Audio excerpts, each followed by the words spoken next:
सात रंग की रंगोली से द्वार सजाए हैं, सात रंग की रंगोली से द्वार सजाए हैं, आपके शुभ आगमन पर गीत गाए हैं, कहे हम शतवंदन, कहे हम शतवंदन, ओ कहे हम शतवंदन, करे हम शतवंदन, ओ अभिनंदन है,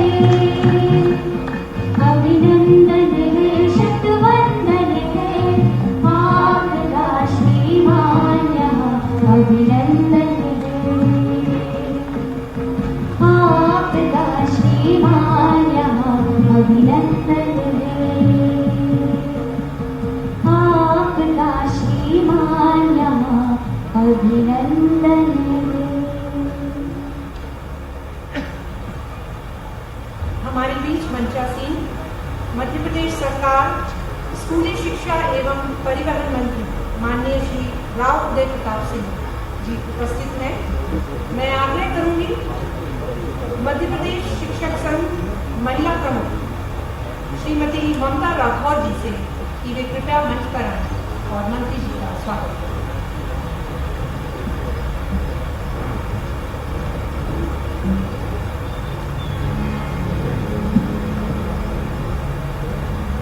आपका शुभ आगमन तो हर्षाया है मन, आपका शुभ आगमन तो हर्षाया है मन, खिल उठी किरण किरण, खिल उठा चमन, करे हम शतवंदन, करे हम शतवंदन, ओ करे हम शतवंदन, करे हम शतवंदन, ओ अभिनंदन है।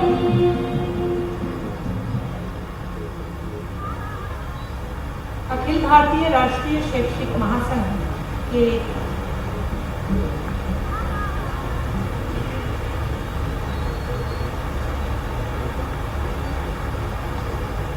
अखिल भारतीय राष्ट्रीय शैक्षिक महासंघ के अखिल भारतीय संगठन मंत्री माननीय श्री महेंद्र कपूर जी भी हमारे बीच मंचासीन हैं।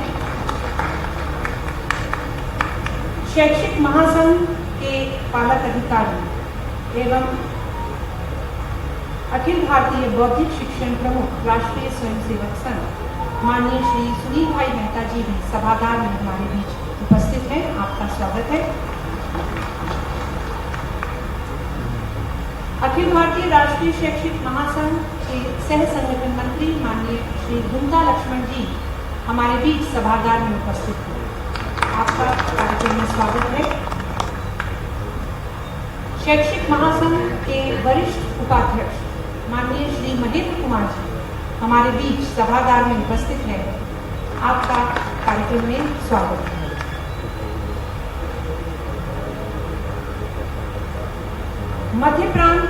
मध्य भारत प्रांत संघ चालक माननीय श्री अशोक जी पांडे हमारे बीच इस कार्यक्रम में उपस्थित हैं। आपका भी कार्यक्रम में स्वागत है। और अब मेरा आग्रह है कि सरस्वती वंदना के द्वारा कार्यक्रम का शुभारंभ किया जाए।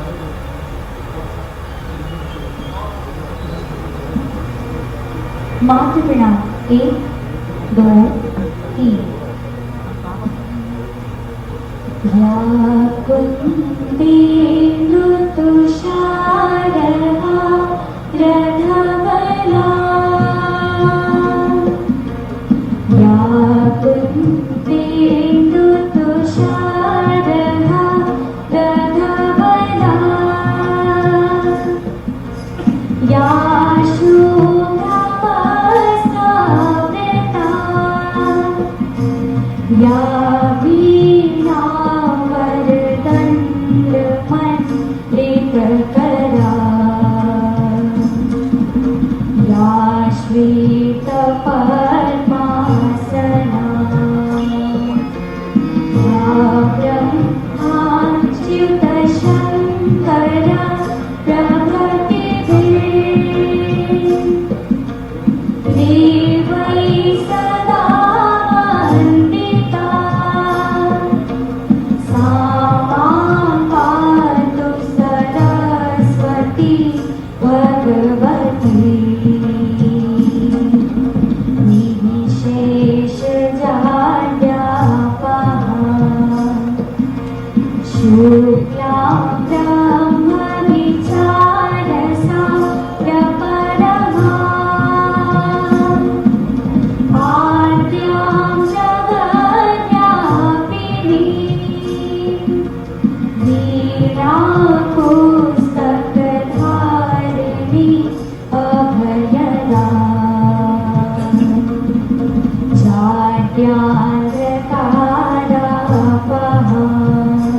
प्रदां शारदाम्।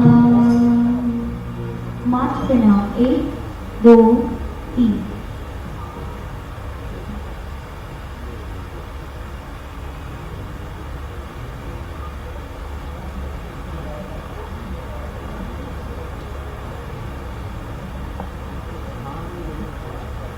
सुंदर सरस्वती वंदना सरस्वती शिशु मंदिर शिवाजी नगर की बालिकाओं के द्वारा अभी प्रस्तुत किया गया।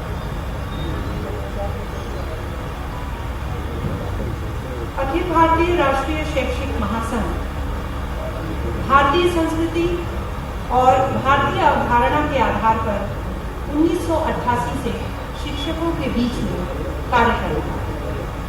पिछले 36 वर्षों में शैक्षिक महासंघ की उपस्थिति आज 27 राज्यों में।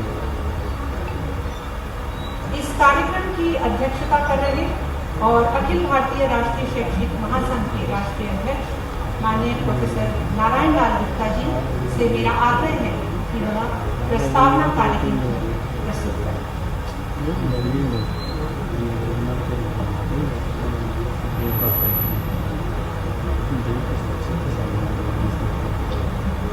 शैक्षिक फाउंडेशन और अखिल भारतीय राष्ट्रीय शैक्षिक महासंघ की तरफ से आयोजित शिक्षा भूषण अखिल भारतीय शिक्षक सम्मान कार्यक्रम में जिनका पावन संत सानिध्य आज हमें मिला है, ऐसे श्री क्षेत्र वाल्मीकि धाम उज्जैन के पीठाधीश्वर पूजनीय श्री बाल योगी उमेश नाथ जी महाराज, जिनका मुख्य आतिथ्य आज इस कार्यक्रम में हमें प्राप्त हुआ है, ऐसे मध्य प्रदेश शासन के लोकप्रिय और यशस्वी मुख्यमंत्री आदरणीय डॉक्टर मोहन यादव जी,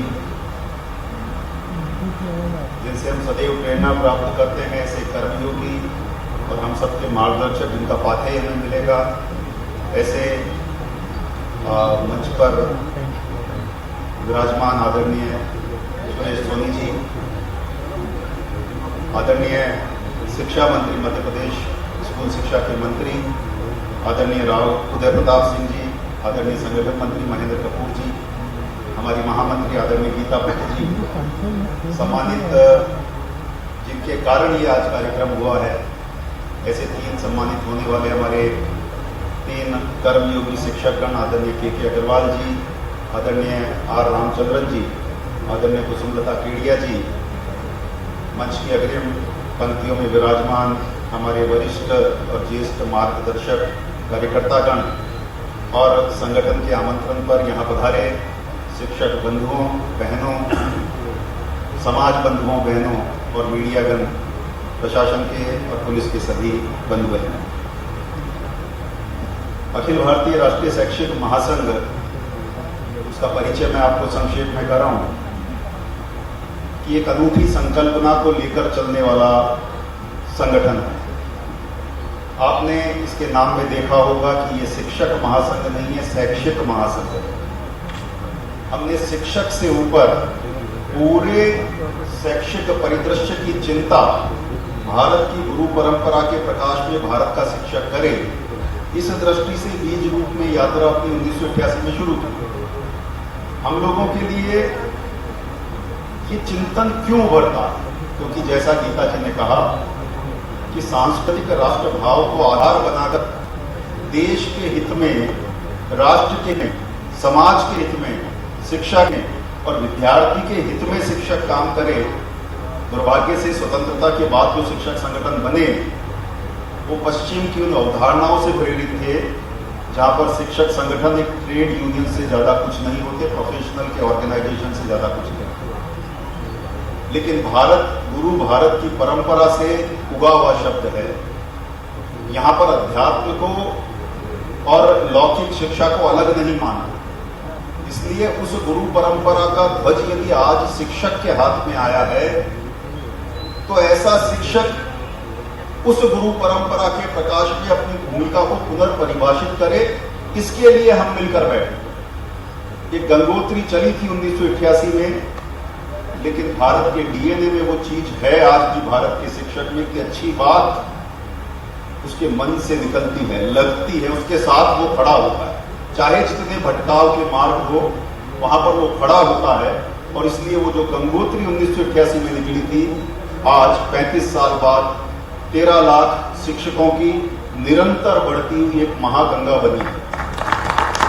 और हमको ये एहसास है कि जो 13 लाख शिक्षक हैं, ये 13 लाख शिक्षक केवल वेतन भत्तों के लिए संघर्ष करने वाले ट्रेड यूनियनिज्म नहीं करेंगे।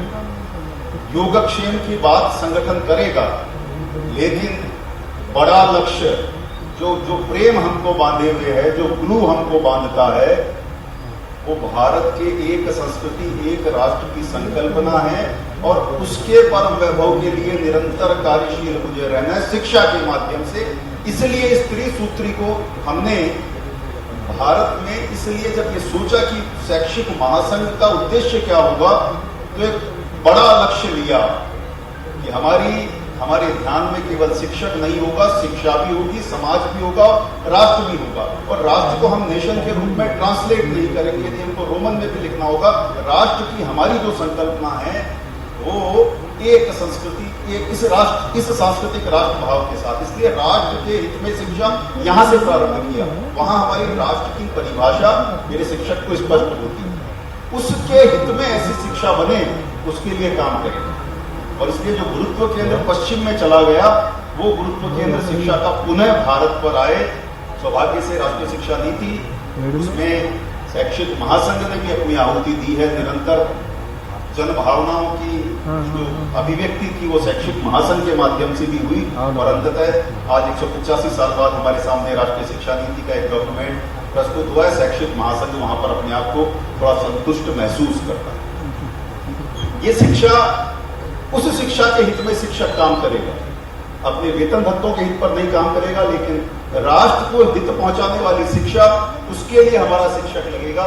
इसके लिए निरंतर शैक्षिक महासंघ काम कर रहा है। और समाज उस शिक्षक के हित में स्वतः खड़ा हो।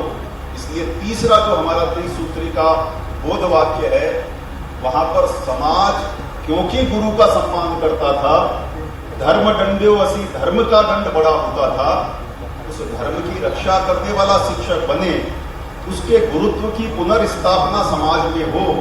अपने कर्म के माध्यम से, इस त्रिसूत्री के माध्यम से समाज स्वतः उसके हित की रक्षा करने के लिए उसके साथ खड़ा हो। इस खाई को जिन वामपंथियों ने जोड़ा किया था, उसको बांटने का काम कुछ हद तक, हम ये दावा नहीं करते कि हम 100% सफल हुए, लेकिन उस यात्रा में हम कई कदम आगे बढ़े। और इसलिए हमारे कार्यक्रम हो, हमारे संगठन की कार्य पद्धति हो, ये पश्चिम के किसी ट्रेड यूनियन से मेल नहीं था। परिवार भाव का संगठन,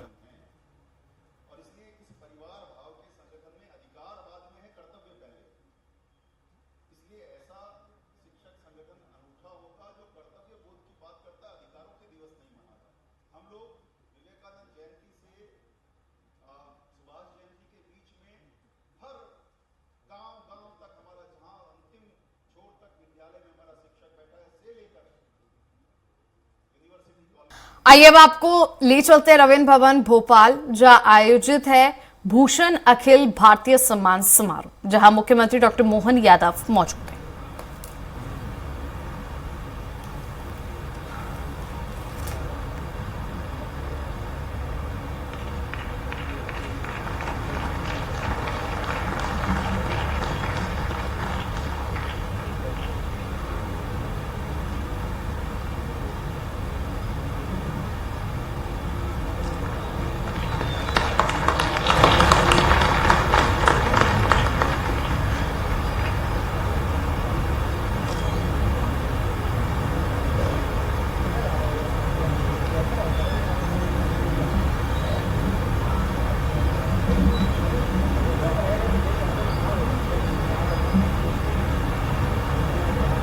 सम्मानित अतिथियों का धन्यवाद।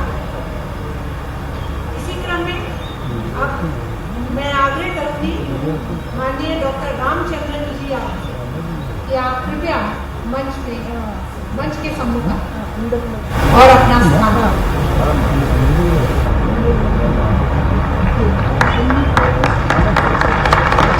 प्रोफेसर लता शर्मा जी से आग्रह है कि वे कृपया अभिनंदन करें।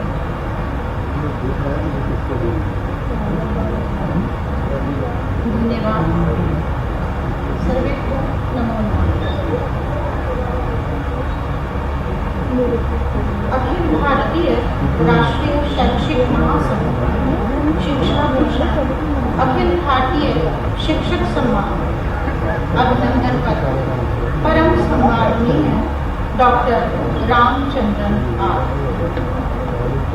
भारत की वेद वेदांत परंपरा के अप्रतिम विद्वान, संस्कृत भाषा, साहित्य एवं व्याकरण के अद्भुत ज्ञान, संस्कृत के प्रसार एवं संस्कृत शिक्षण के लिए सदैव उद्यत रहने वाले दक्ष भाषा वैज्ञानिक, भारतीय भाषाओं में तकनीकी उपयोग के प्रबल समर्थक, राष्ट्र निर्माण में सन्नद्ध समर्पित समाज से भारतीयता के प्रबल पोषक, देश के लब्ध प्रतिष्ठित शिक्षक डॉक्टर रामचंद्रन आर जी को शिक्षा भूषण अखिल भारतीय शिक्षक सम्मान से विभूषित करते हुए अखिल भारतीय राष्ट्रीय शैक्षिक महासंघ गौरवान्वित अनुभव कर रहा है। डॉक्टर रामचंद्रन का जन्म 19 अप्रैल 1959 को तमिलनाडु प्रांत में हुआ। आप श्री अपने बाल्यकाल से ही कुशाग्र बुद्धि रहे हैं। आपने MA, B.Ed तथा MPhil की उपाधियां उच्च श्रेणी में प्राप्त करने के उपरांत संस्कृत साहित्य में PhD की उपाधि प्राप्त की। डॉक्टर रामचंद्रन ने सन 1987 में रामकृष्ण मिशन विवेकानंद कॉलेज स्वायत्त शासी मैलापुर चेन्नई में संस्कृत विषय के व्याख्याता के रूप में अध्यवसाय आरंभ किया।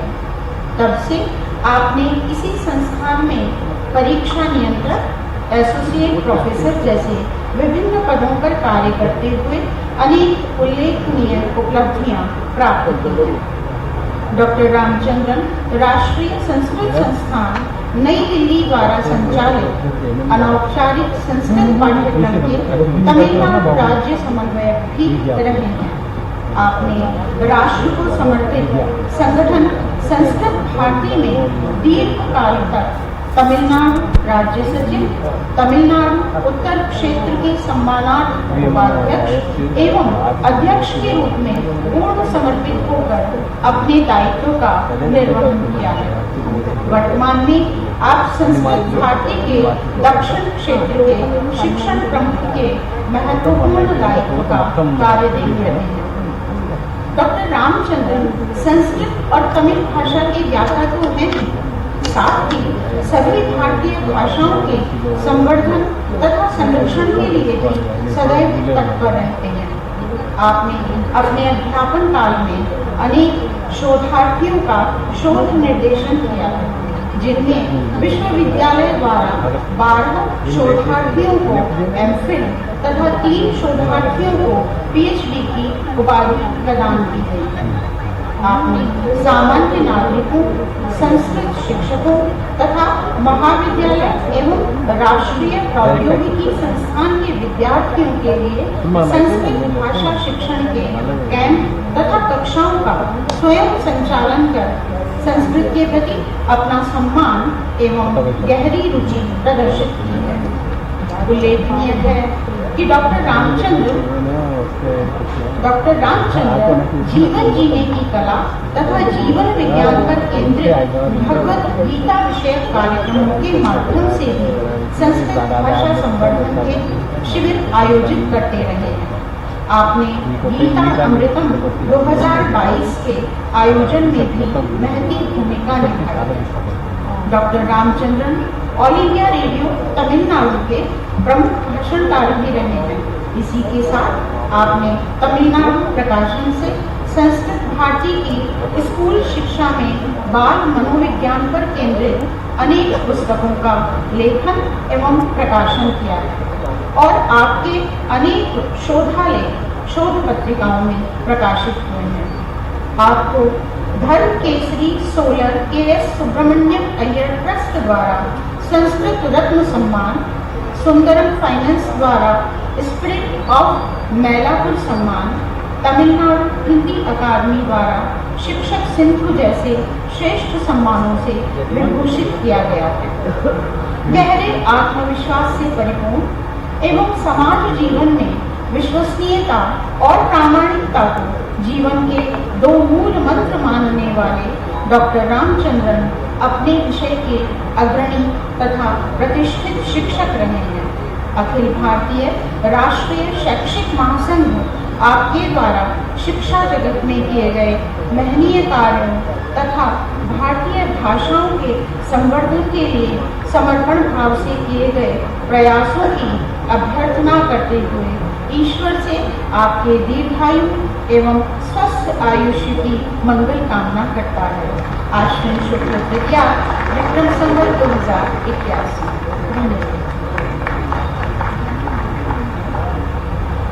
धन्यवाद लता जी। और पुनः मेरा अपने विशिष्ट अतिथियों से आग्रह है, माननीय पीठाधीश्वर बाल योगी जी महाराज, माननीय मुख्यमंत्री डॉक्टर मोहन जी यादव, तो मेरा माननीय श्री सुरेश सोनी जी से निवेदन, डॉक्टर बालकृष्ण जी शिक्षा भूषण से सम्मानित।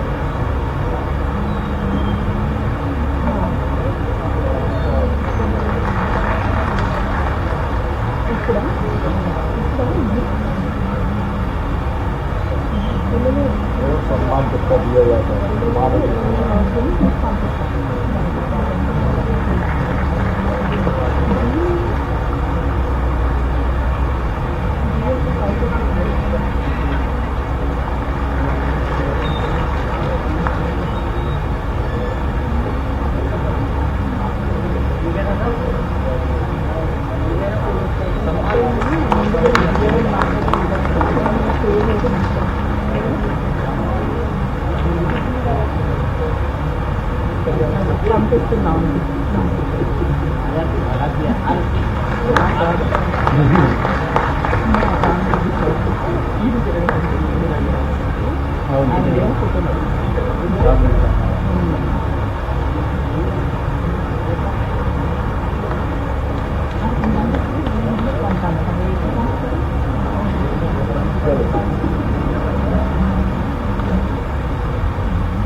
शिक्षा भूषण सम्मान की श्रृंखला में मैं आमंत्रित करना चाहूंगी प्रोफेसर के अग्रवाल जी को।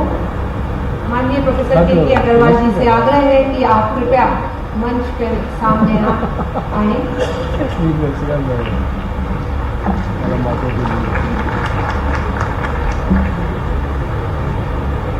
प्रोफेसर अरविंद पाड़ी जी से आग्रह है कि वे कृपया अग्रवाल जी का अभिनंदन करें।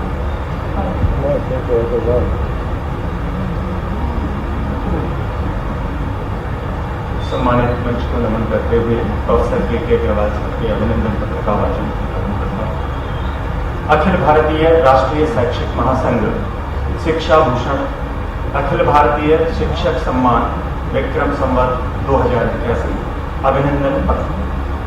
परम सम्माननीय प्रोफेसर के अग्रवाल जी शिक्षा जगत के संवेदनशील वैश्विक प्रचेता, सामाजिक और सांस्कृतिक विषयों के गंभीर चिंतक, श्रेष्ठ अकादमिक अनुसंधानकर्ता और शोध निर्देशक, कुशल प्रबंधक, शिक्षा नीति के निर्माण में अनवरत रूप से योगदान देने वाले, शिक्षा कर्मवीर और राष्ट्रवादी विचारधारा के प्रबल पोषक प्रोफेसर के अग्रवाल जी को शिक्षा भूषण अखिल भारतीय शिक्षक सम्मान से विभूषित करते हुए अखिल भारतीय राष्ट्रीय शैक्षिक महासंघ गौरवान्वित अनुभव कर रहा है।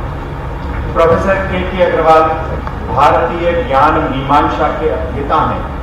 तकनीकी शिक्षाविद होने की विशिष्टताओं के साथ आप सामाजिक सांस्कृतिक विषयों को भी भावनात्मक तथा कलात्मक प्रणाली से प्रस्तुत करने में सिद्धहस्त हैं।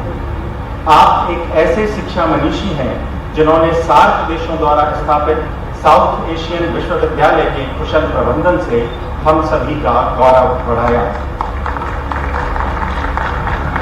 प्रोफेसर अग्रवाल ने सबसे कम आयु में प्रोफेसर बनने का विरल कीर्तिमान स्थापित किया है। 1975 में केवल 27 वर्ष की आयु में श्री अग्रवाल प्रोफेसर पद पर आसीन हो गए थे। श्री अग्रवाल ने अपनी अभियांत्रिकी स्नातक डी की उपाधि में पंजाब विश्वविद्यालय तथा स्नातकोत्तर इलेक्ट्रॉनिक एवं जनसंचार की उपाधि में कुरुक्षेत्र विश्वविद्यालय में प्रथम स्थान प्राप्त किया। शिक्षा, अनुसंधान और प्रशासन की दक्षता का वे जीवंत उदाहरण है। 27 वर्ष तक कुरुक्षेत्र के राष्ट्रीय तकनीकी संस्थान NIT में प्रोफेसर अग्रवाल ने अपनी अपार प्रशासनिक क्षमताओं के साथ कार्य करते हुए संस्थान की ख्याति बढ़ाई। दिल्ली सरकार द्वारा स्थापित गुरु गोविंद सिंह इंद्रप्रस्थ विश्वविद्यालय के आप संस्थापक कुलपति भी रहे हैं। आप राष्ट्रीय प्रत्ययन बोर्ड NDA के अध्यक्ष रहे हैं। ऐसी ही अनगिनत उपलब्धियां प्रोफेसर अग्रवाल के नाम हैं। आपने औपचारिक शिक्षा का उद्योग जगत से समन्वय स्थापित कर इन्हें एक दूसरे का पूरक बनाया है। संपूर्ण विश्व में आपने शिक्षा के क्षेत्र में प्रगतिगामी उपलब्धियां तो प्राप्त की ही हैं, साथ ही हमारे देश में नई शिक्षा नीति को बनाने और इसको कार्यान्वित करने की प्रक्रिया में भी अपना अप्रतिम योगदान दिया है। अपने वर्तमान दायित्व में आप श्री अंतर्राष्ट्रीय विश्वविद्यालय में अध्यक्ष के रूप में कार्यरत हैं। यह एक प्रतिष्ठित उपलब्धि है। एक शिक्षाविद के रूप में आपने America, England, Canada, Germany, Malaysia, Australia, France, Thailand, Sri Lanka, Singapore, Mauritius, Cyprus और दक्षिण कोरिया में भी व्याख्यानों तथा अकादमिक उपस्थिति से अपने ज्ञान का। नमस्कार, आपका स्वागत है स्वराज एक्सप्रेस में। मैं हूं आपके साथ चैताली पाटिल और आइए अब आपको सीधे ले चलते हैं भोपाल के रविंद्र भवन, जहां आयोजित शिक्षा भूषण अखिल भारतीय सम्मान समारोह में मुख्यमंत्री मौजूद हैं। हमारे बीच राष्ट्रीय स्वयंसेवक संघ के वरिष्ठ प्रचारक माननीय श्री सुरेश सोनी जी उपस्थित हैं। मेरा माननीय सोनी जी से आग्रह है कि आप कृपया हमें पाठ्य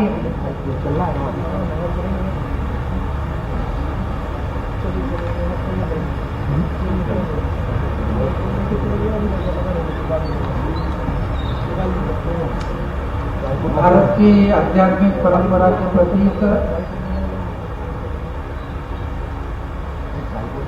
आज के इस अखिल भारतीय राष्ट्रीय शैक्षिक महासंघ और शैक्षिक फाउंडेशन के तत्वावधान में आयोजित शिक्षा भूषण कार्यक्रम की शोभा बढ़ाने वाले पूज्य वाली योगी उमेशनाथ जी महाराज, मध्य प्रदेश के यशस्वी मुख्यमंत्री मोहन यादव जी, शैक्षिक महासंघ के अध्यक्ष नारायण गुप्ता जी और मध्य प्रदेश के स्कूल शिक्षा मंत्री जय प्रताप जी, शैक्षिक महासंघ के अन्य पदाधिकारी और जिनके निमित्त आज का कार्यक्रम हो रहा है,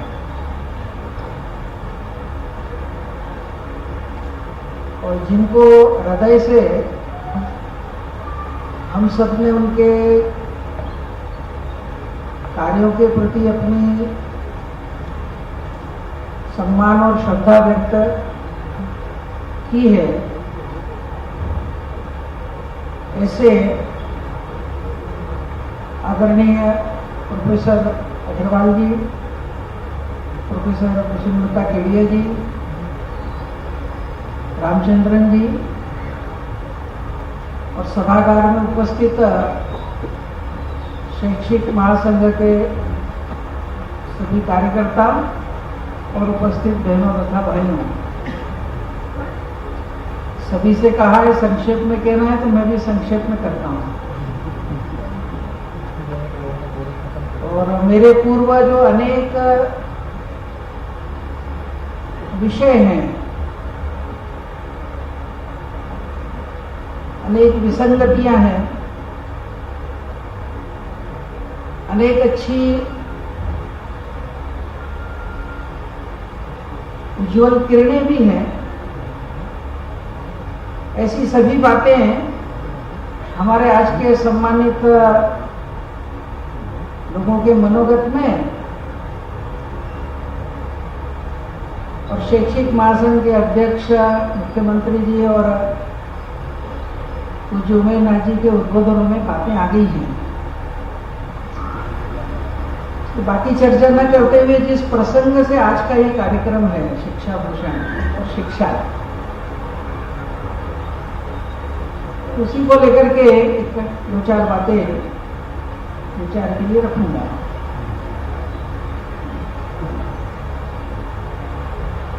इतना तो निश्चित है कि सारी दुनिया भर के अंदर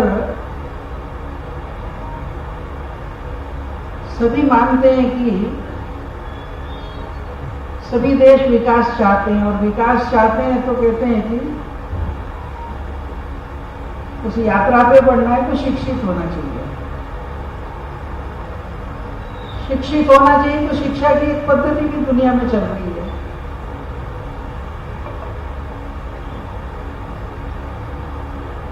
तो तुलनात्मक दृष्टि से विकास तो हो रहा है, लेकिन दुनिया को ये भी ध्यान में आ रहा है कि समस्याएं भी बढ़ रही हैं। शिक्षा का विकास हो रहा है तो साथ साथ भ्रष्टाचार का भी विकास हो रहा है। शिक्षा का विकास हो रहा है, वहां साथ साथ जीवन मूल्यों के क्षरण से जन्य महिलाओं के प्रति व्यवहार,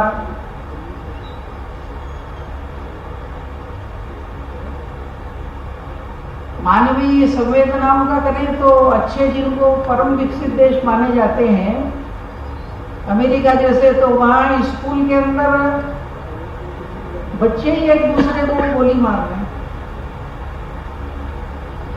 और इसलिए एक सारी दुनिया के अंदर है कि भाई शिक्षा बढ़ रही है, साक्षरता बढ़ रही है, सब कुछ हो रहा है, लेकिन साथ साथ आतंकवाद भी बढ़ रहा है, मूल्य क्षरण भी बढ़ रहा है, सामाजिक विखंडन भी बढ़ रहा है, विभिन्न मानव समूहों के बीच में संघर्ष भी बढ़ रहा है।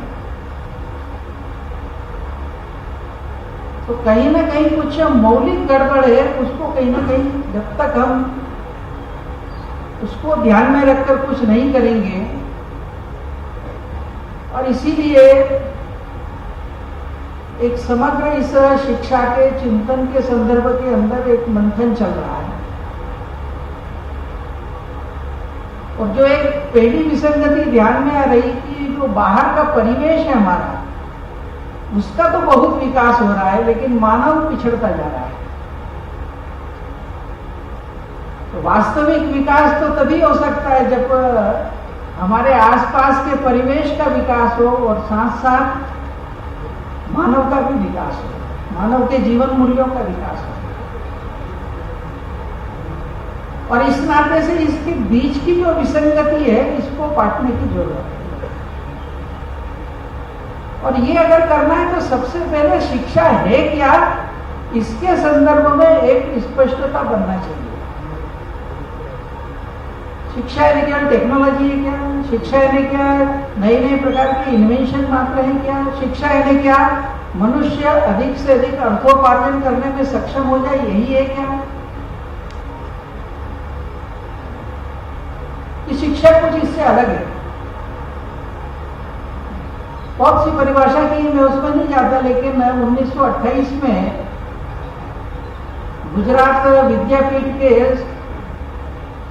समापन भाषण के अंदर काका कालेलकर का एक भाषण हुआ था। उस भाषण में एक छोटा सा एक पैराग्राफ उनको उस भाषण के वक्तव्य में, तो जिसमें वो कहते हैं कि शिक्षा है क्या, शिक्षा को क्या समझना चाहिए।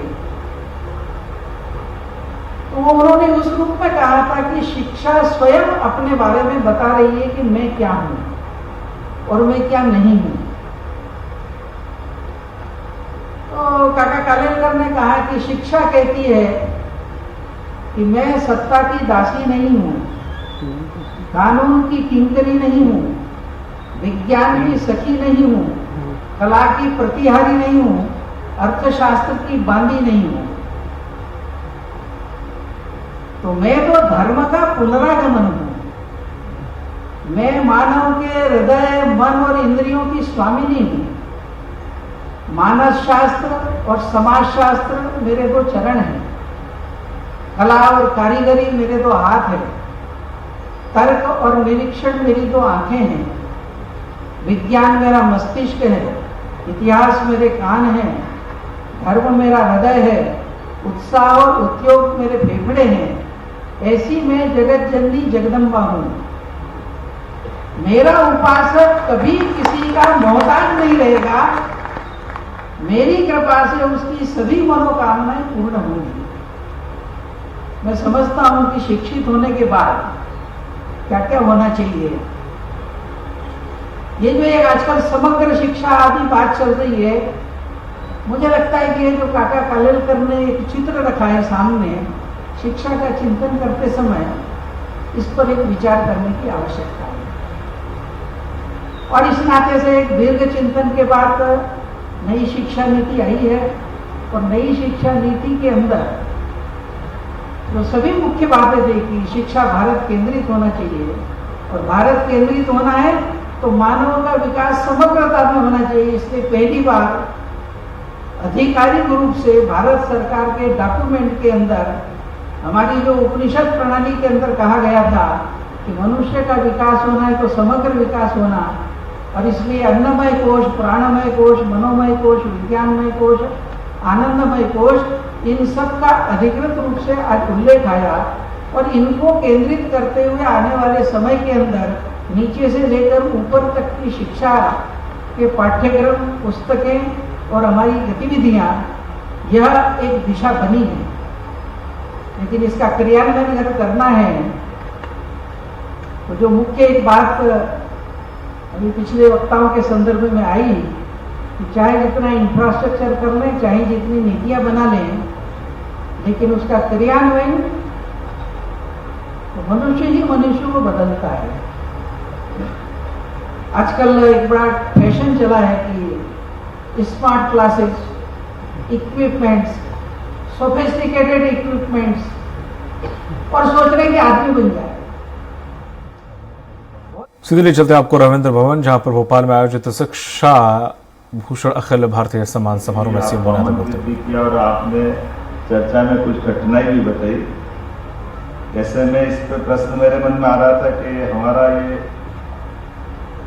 गुरु पूर्णिमा से एक प्रश्न उलझता है हमेशा, इसका रास्ता हमने निकाला था इस बार सरकार के नाते से। गुरु पूर्णिमा पे शिक्षकों का सम्मान करना चाहिए कि नहीं करना चाहिए।